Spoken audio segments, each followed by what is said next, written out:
Ikusmiran, han eta hemen. Ziortzako monastegia. Simon Bolivarrek euskal odola zuen. Bere 5. aitonak, Simon Bolivar Zaharrak, 16. mendean Bolivarretik Ameriketara emigratu baitzuen.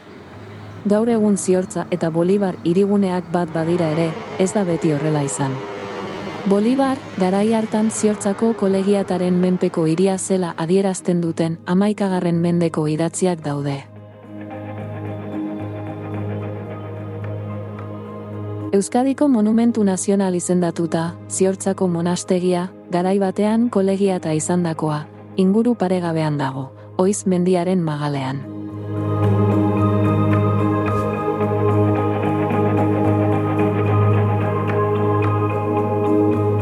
Antzinan erromesek erabili zuten harrizko galtzada batetik igo gaitezke bertara.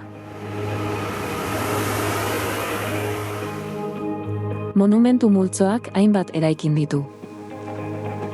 Horien artean 15. mendeko eliza gotiko errenazentista daukagu.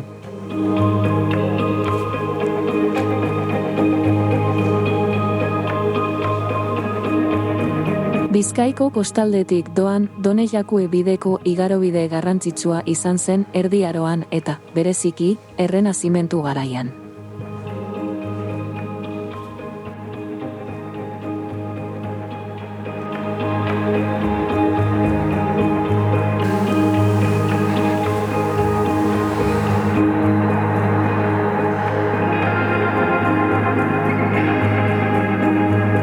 Aldare nagusian, erretaula platerezko deigarria ikus daiteke.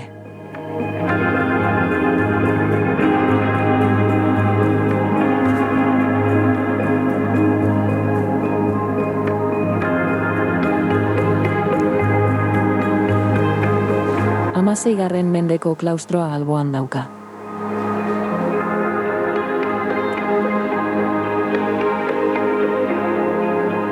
Eta hortik harago klausurako eta komunitateko bizitzako hainbat leku daude.